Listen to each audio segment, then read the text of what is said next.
Subscribe Kalyani Online Classes channel for all exams. नमस्कार दोस्तों, आपका पुनः एक बार स्वागत है कल्याणी ऑनलाइन क्लासेस में। मैं लोहंस कुमार कल्याणी आप सभी का हार्दिक स्वागत करता हूं अपने यूट्यूब चैनल पर। दोस्तों, ये हमारा इस सीरीज़ का तीसरा वीडियो है।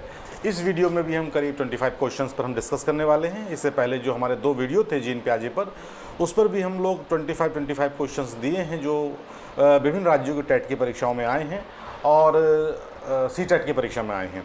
दोस्तों, बस इसके बाद 2 वीडियो आपको जीन प्याजे की और मिलेंगे, क्योंकि मैंने आपसे कल पिछली वीडियो में कहा ही था कि करीब 110 क्वेश्चन जीन प्याजे पर अभी तक पूछे गए हैं।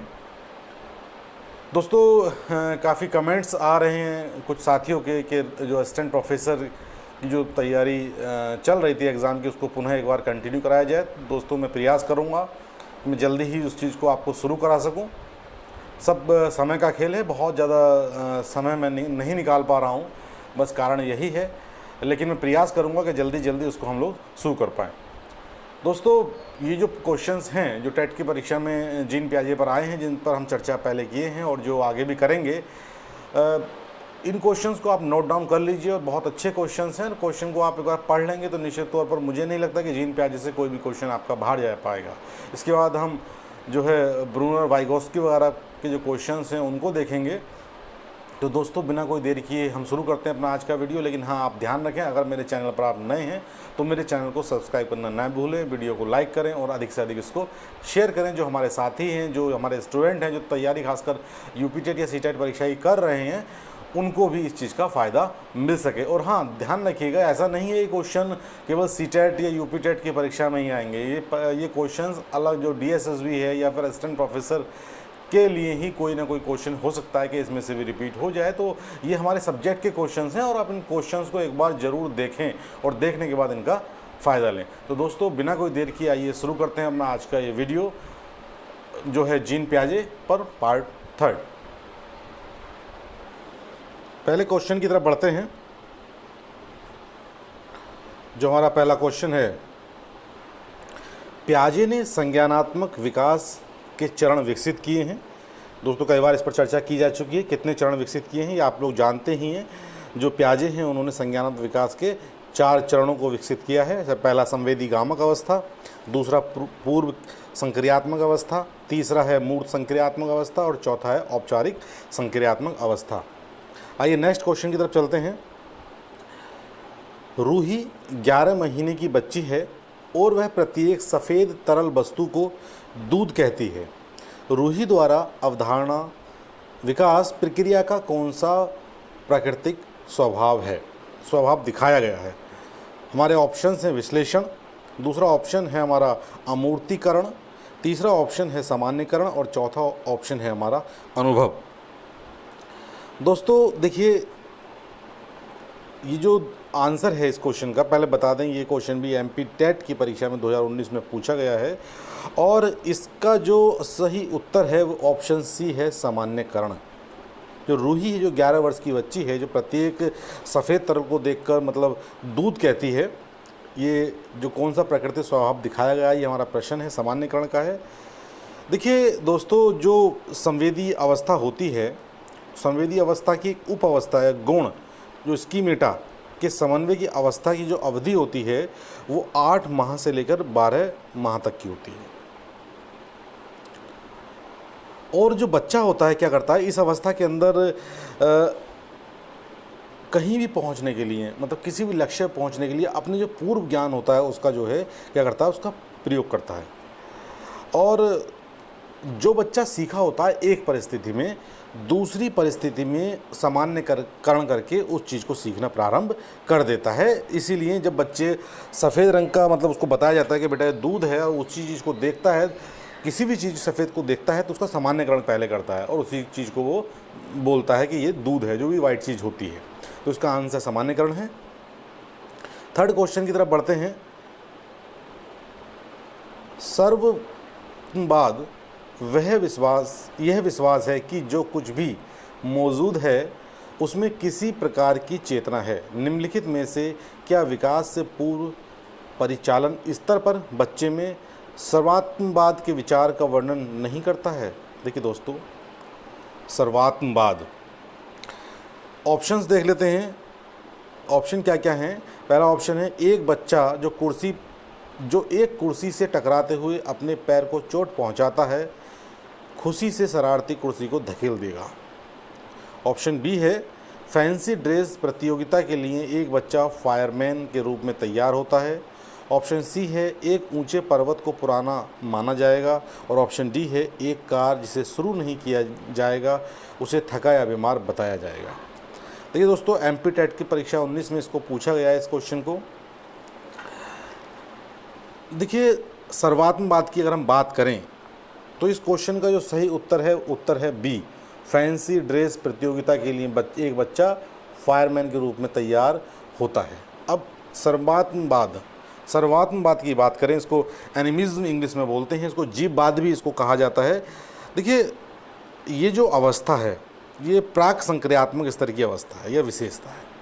ठीक है, तो इसमें क्या होता है, इसमें जो बच्चा होता है वो सभी चीज़ों को सजीव समझता है इस अवस्था में। उदाहरण के लिए जैसे कोई टेडी बियर हुआ, पंखा हुआ, है ना, कार हुआ, पर्वत हुआ, ये निर्जीव चीज़ें होती हैं। इन चीज़ों को बच्चा क्या करता है, एक सजीव मानता है। इसलिए जो कोई भी बच्चा है अगर जब वो फैंसी ड्रेस की प्रतियोगिता में फायरमैन के रूप में तैयार होता है तो ये क्या है, सर्वात्मवाद का उदाहरण नहीं होगा। जबकि सर्वात्मवाद का उदाहरण नहीं होगा, जबकि अन्य जो हैं सर्वात्मवाद के उदाहरण हैं। क्योंकि चाहे वो कुर्सी है या पर्वत है या कार है, इनको सजीव माना जाएगा, लेकिन इस चीज़ को वो सजीव नहीं मानता है। इसलिए सर्वात्मवाद का उदाहरण ये नहीं है और सब सर्वात्मवाद के उदाहरण हैं।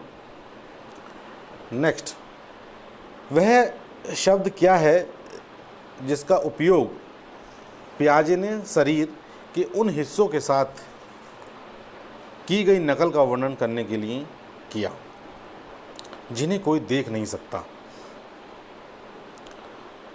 क्वेश्चन फरवरी 19 में ही पूछा गया है मध्य प्रदेश टेट की परीक्षा में। ऑप्शंस हमारे हैं अदृश्य नकल, ऑप्शन बी है स्थानिक नकल, ऑप्शन सी है दार्शनिक नकल और ऑप्शन डी है मॉडल नकल।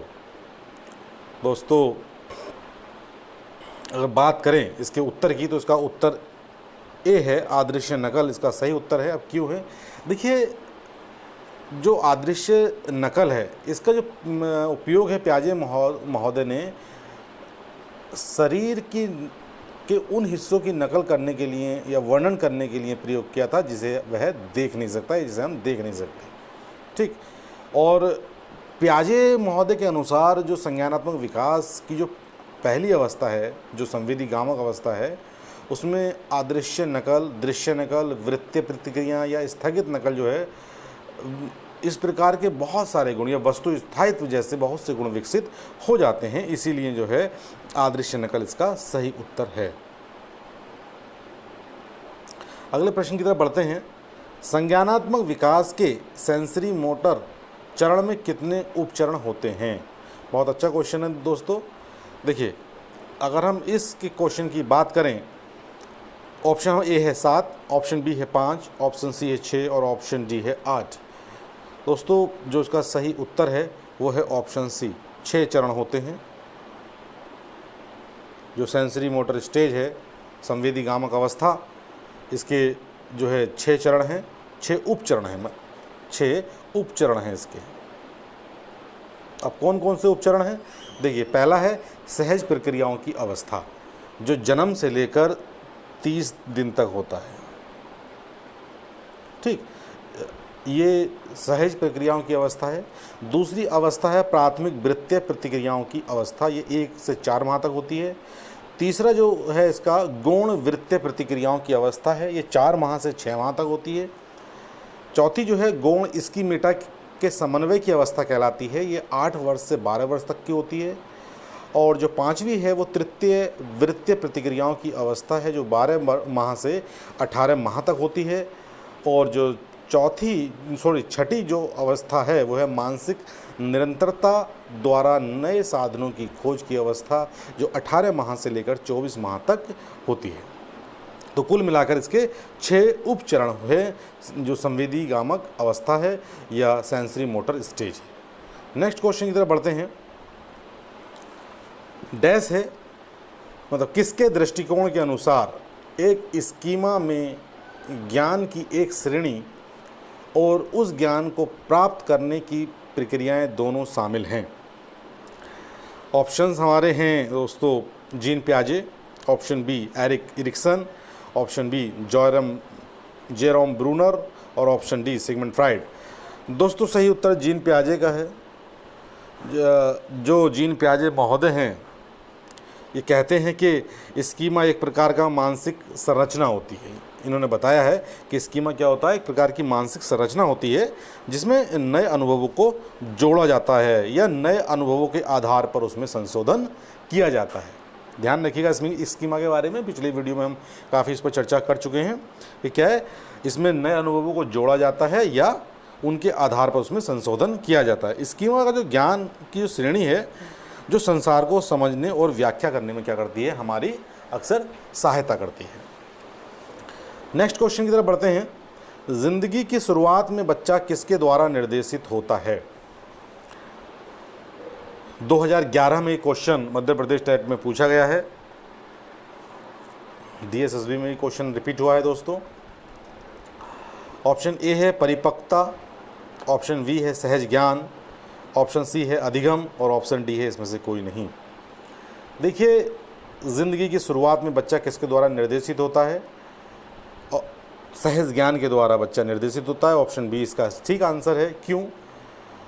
इस अवस्था में बच्चा क्या करता है, अपने इंद्रिय द्वारा ज्ञान प्राप्त करता है। ध्यान रखिएगा, सहज ज्ञान इसलिए इसका उत्तर है कि इस अवस्था में जब बच्चा छोटा होता है, शुरुआती होता है, बस संवेदीगामक अवस्था में होता है, तो बच्चा अपनी इंद्रियों के द्वारा ज्ञान प्राप्त करता है और तथा इनकी प्रतिक्रियाएं सहज क्रियाओं द्वारा व्यक्त होती हैं। नेक्स्ट क्वेश्चन की तरफ बढ़ते हैं। प्रतिबिंब अवधारणा, प्रतीक एवं संकेत, भाषा, शारीरिक क्रिया और मानसिक क्रियाएं अंतर्निहित हैं। क्वेश्चन पंजाब टेट में आया है 2011 में। ऑप्शन है ए है अनुकूलन, ऑप्शन बी है प्रेरक पेशीय विकास, ऑप्शन सी है समस्या समाधान और ऑप्शन डी है विचारात्मक प्रक्रिया। दोस्तों जो इसका सही उत्तर है वो है प्रेरक पेशीय विकास। ऑप्शन बी इसका सही उत्तर है। क्यों है?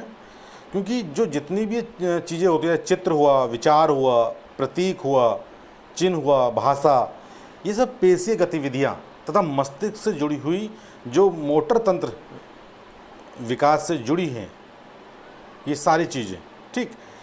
इसकी व्याख्या करते हुए पियाजे कहते हैं कि कहते हैं कि संज्ञानात्मक विकास के सिद्धांत का ये पहला चरण है और इसकी सबकी व्याख्या जो है, इन सब की जो व्याख्या पियाजे महोदय ने अपने सिद्धांत में की है।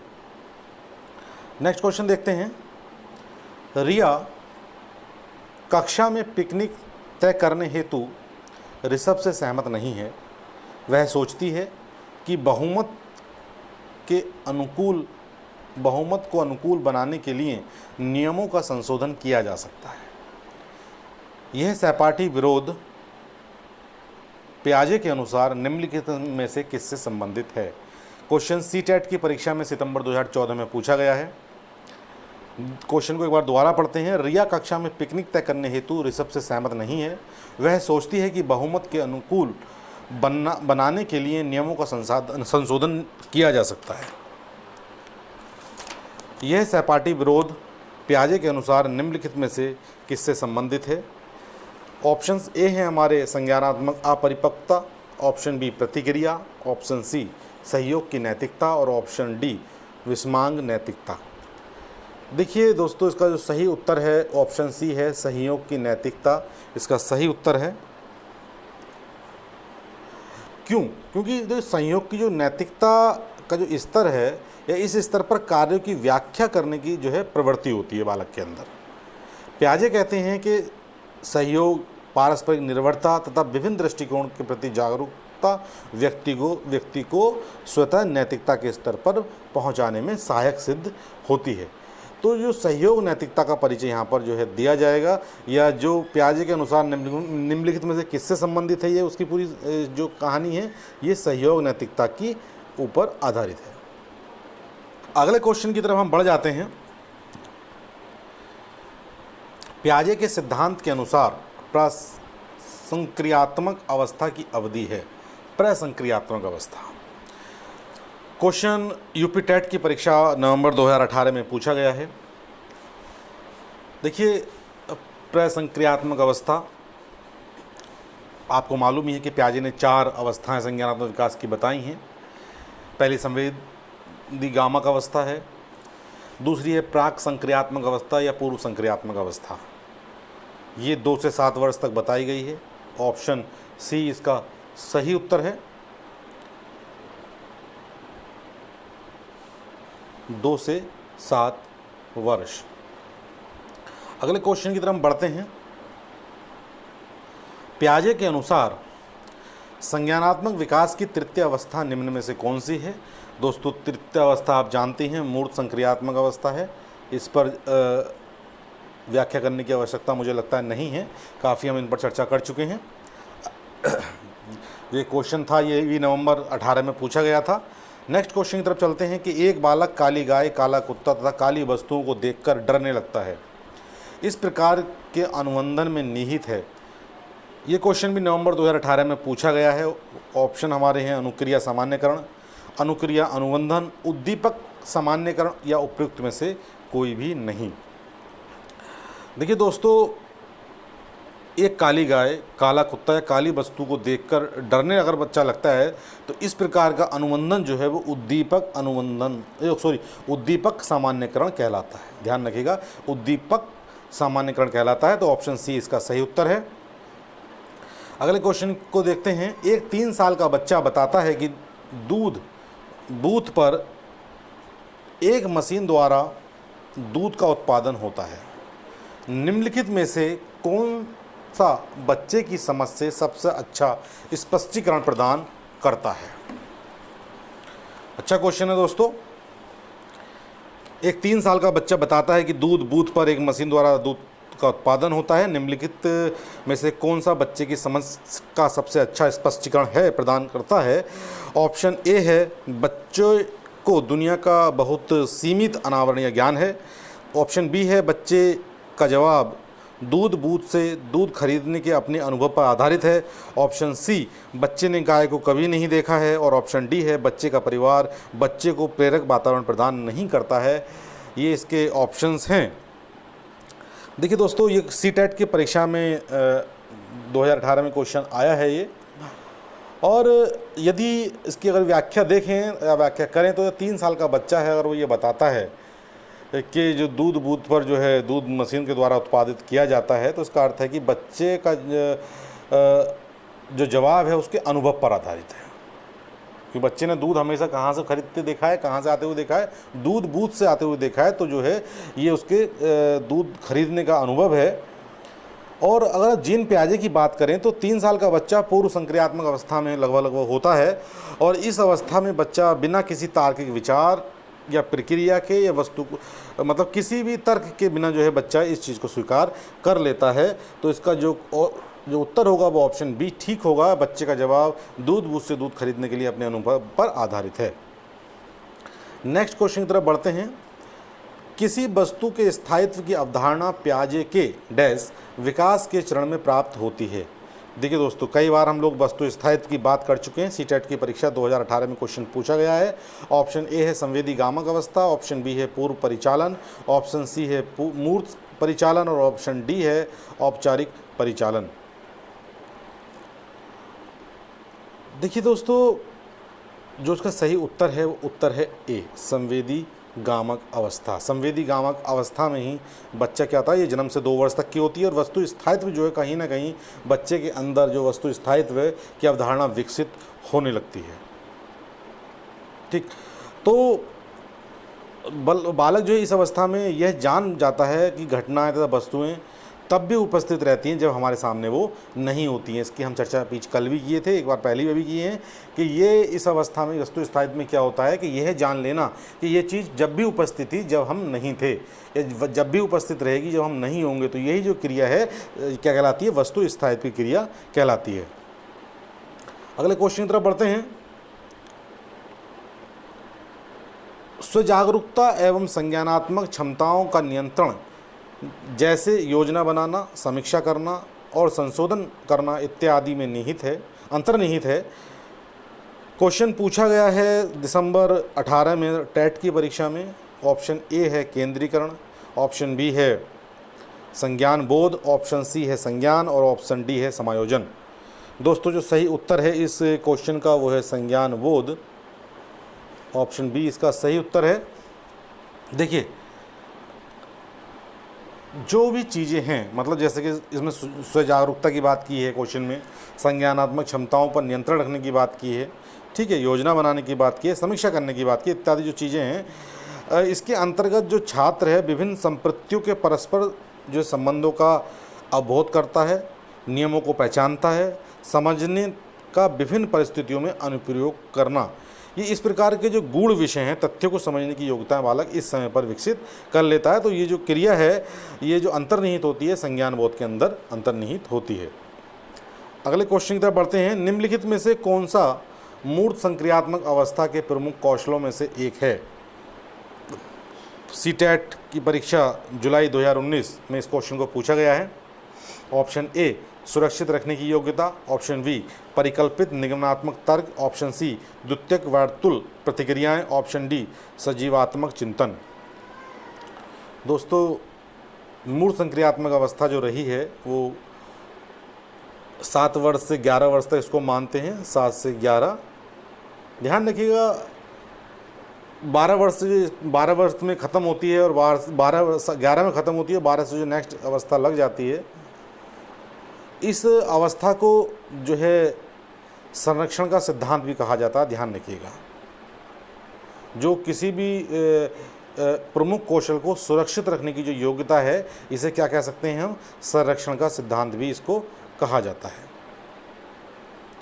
ठीक, तो सही उत्तर इसका है सुरक्षित रखने की योग्यता।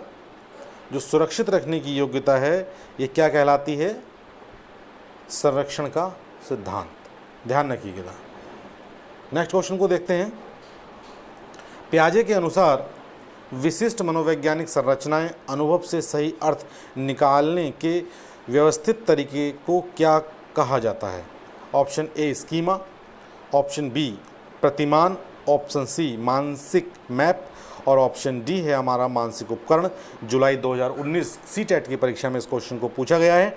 दोस्तों देखिए पियाजे के अनुसार विशिष्ट मनोवैज्ञानिक संरचनाएं अनुभव से सही अर्थ निकालने के तरीके, ऑप्शन ए इसका स्कीमा सही उत्तर है, क्योंकि अनुभव के आधार पर, ध्यान रखिएगा, स्कीमा से तात्पर्य ऐसी मानसिक संरचना से लिया जाता है या लगाया जाता है जिसका सामान्यकरण किया जा सके, या दूसरे शब्दों में अगर हम समझने का प्रयास करें तो स्कीमा क्या है? स्कीमा जानने व समझने में शामिल मानसिक व शारीरिक क्रियाओं दोनों का क्या है? वर्णन है।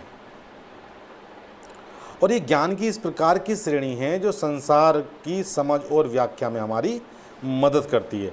जैसे जैसे हमारी अनुभव में विस्तार होता है वैसे वैसे नवीन अनुभव और जानकारी का आधार जो है पूर्ववर्ती स्कीमा में संशोधन करता है, जोड़ता है और उसको परिवर्तित करता है, और ये सब स्कीमा बनाने की जो प्रक्रिया होती जाती है। इसीलिए जो पियाजे महोदय हैं उन्होंने स्कीमा को एक क्या माना है? एक विशिष्ट मनोवैज्ञानिक संरचना माना है। अगला क्वेश्चन देखते हैं। निम्नलिखित में से कौन सा पूर्व क्रियात्मक अवस्था काल के बच्चों को विशेषित करता है? देखिए दोस्तों सीटेट की परीक्षा जुलाई 19 में इस क्वेश्चन को भी पूछा गया है। ऑप्शन ए है लक्ष्य निर्देशित व्यवहार, ऑप्शन बी है विलंबित अनुकरण, ऑप्शन सी है विचारों की अनुकरणीयता और ऑप्शन डी है वार्तुल प्रतिक्रिया। जिसका सही उत्तर है वो है विचारों की अनुकरणीयता, ऑप्शन सी इसका सही उत्तर है। देखिए जो पूर्व क्रियात्मक अवस्था है वो 2 वर्ष से प्रारंभ होती है और 7 वर्ष तक जाती है। ध्यान रखिएगा पूर्व क्रियात्मक अवस्था 2 वर्ष से कब तक जाती है? 7 वर्ष तक जाती है। और इसको भी 2 भागों में बांटा जा सकता है। पहला पूर्व प्रत्यात्मक कह सकते हैं, पूर्व प्रत्यात्मक काल, ये 2 से 4 वर्ष तक का होता है, और दूसरा होता है अंतःप्रज्ञा काल, ये 4 से 7 वर्ष तक का होता है। जो पूर्व प्रत्यात्मक काल है पहला वाला, इसको खोज की अवस्था भी कहा जाता है। ठीक है। और इस अवस्था में जो भाषा का विकास का जो महत्व थोड़ा रहता है। और जो अंतःप्रज्ञा काल है जो 4 से 7 वर्ष का है, इसमें क्या होता है कि इसमें जो बिना किसी तर्क के, है ना, तार्किक विचार की क्रिया या वस्तु या कोई भी बात बालक का जो मन है वो तुरंत स्वीकार कर लेता है, मतलब बिना किसी तर्क के। तो विचारों की अनुकरणीयता इसका होता है। और इस अवस्था में क्या है, अनुकरणीयता होती है तो बालक जो है मानसिक, कह सकते हैं मानसिक क्रम की जो प्रारंभिक बिंदु पर नहीं लौटता, मतलब बिना किसी बात के वो बिना किसी तर्क के जो कि उस चीज़ को स्वीकार कर लेता है। आपने देखा होगा कि अगर आप एग्जाम्पल, बहुत अच्छा इसमें एग्जाम्पल आता है कि अगर 2 बराबर लंबाई की जो लकड़ी बच्चे के सामने एक साथ रखेंगे ऊपर नीचे, और बच्चे से पूछा जाए कि इसमें कौन सी लंबी है, तो बच्चा उनको दोनों को बराबर बताता है। और वही स्थिति में अगर एक नीचे वाली जो स्टिक है उसको थोड़ा आगे बढ़ा दिया जाए और बच्चे से अब पूछा जाए कौन सी लंबी है, तो निश्चित तौर पर बच्चा नीचे वाली जो स्टिक है उसको लंबा बताएगा, क्योंकि वो अपने जो है उस क्रम पर, मतलब प्रारंभिक बिंदु पर वापस नहीं लौटा, वह तर्क नहीं कर पाया। ठीक, इसीलिए जो इसका उत्तर है वो विचारों की अनुकरणीयता है। नेक्स्ट क्वेश्चन की तरफ हम बढ़ते हैं। जीन पियाजे द्वारा परिभाषित वह अवस्था जहाँ संज्ञानात्मक विकास बालक के अपने इंद्रियों के प्रयोग तथा बाहरी दुनिया का पता लगाने के प्रयासों से होता है। ऑप्शन ए ज्ञानेंद्रिय अवस्था, ऑप्शन बी पूर्व परिचालन अवस्था, ऑप्शन सी ठोस अवस्था और ऑप्शन डी इनमें से कोई नहीं। मध्य प्रदेश टेट 2011 में इस क्वेश्चन को दोस्तों पूछा गया है।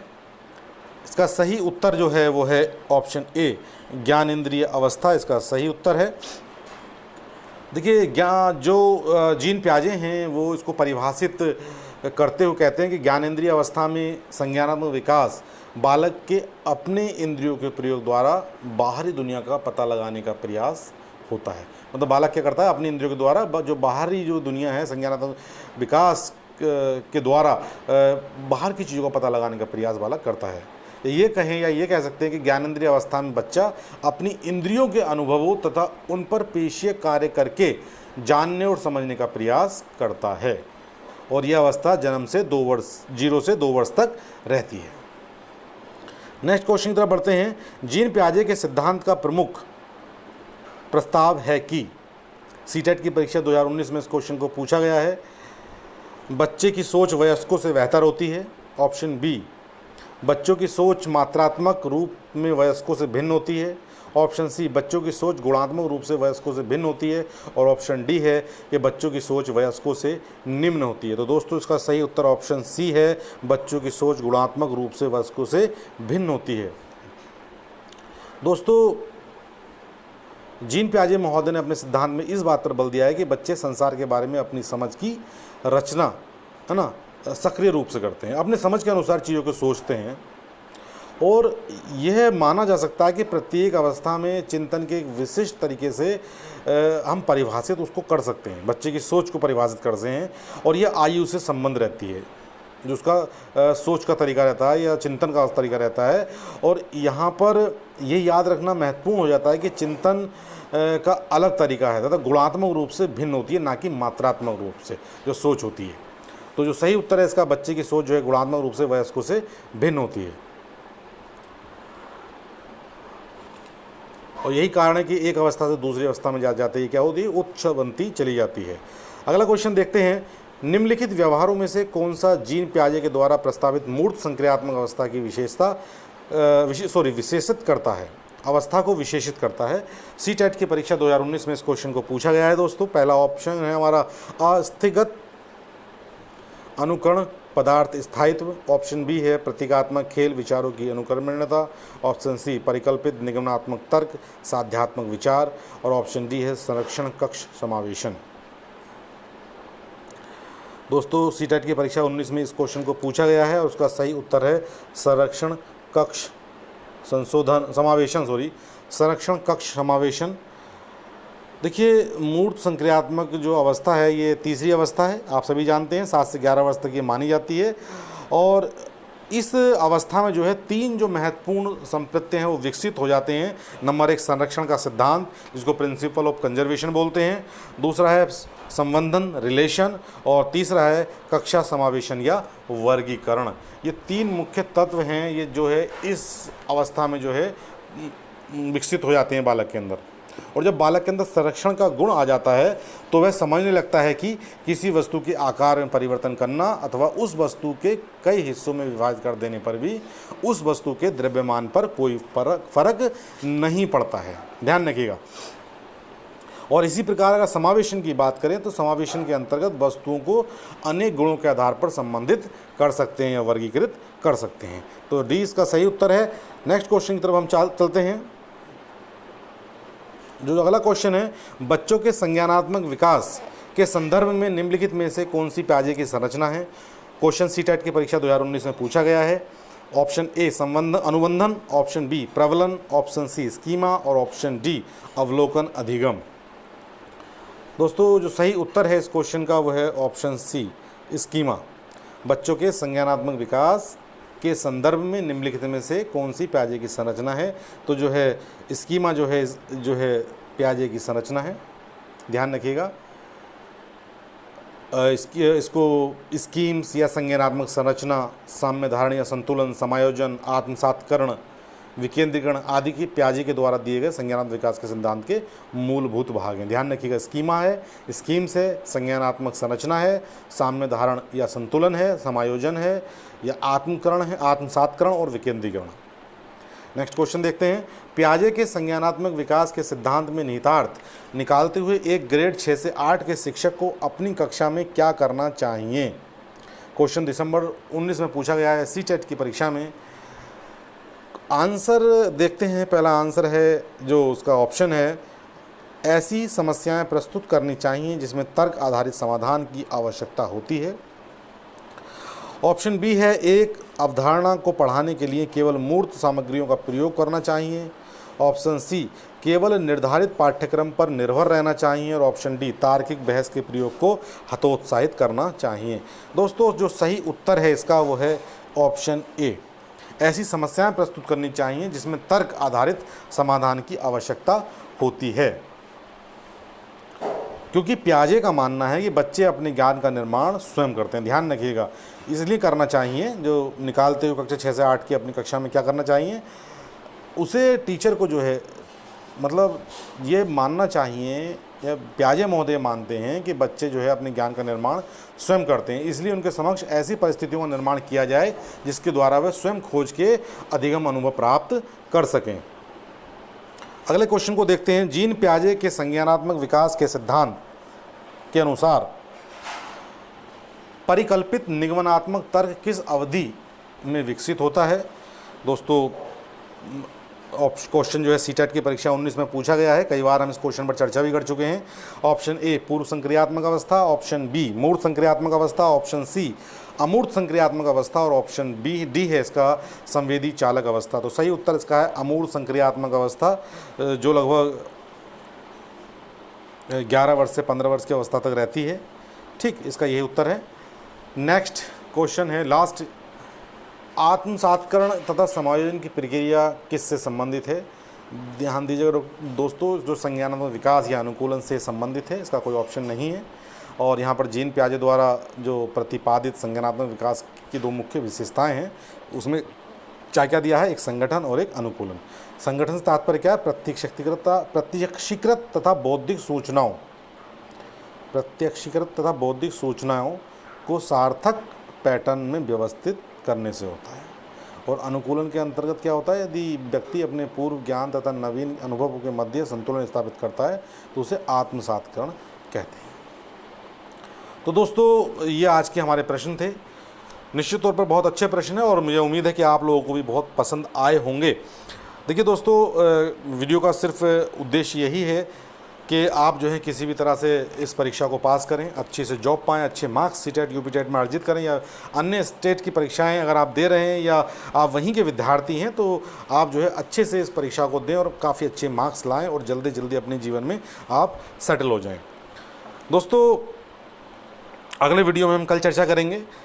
उम्मीद करता हूं कि वीडियो आपको पसंद आया होगा। किसी क्वेश्चन को लेकर आपके मन में संदेह है तो निसंकोच मुझे कॉल करें। मतलब कॉल तो नहीं कर पाएंगे लेकिन हाँ मैसेज ज़रूर करें।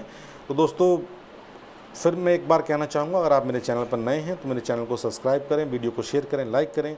मिलते हैं कल अगले वीडियो में। नमस्कार।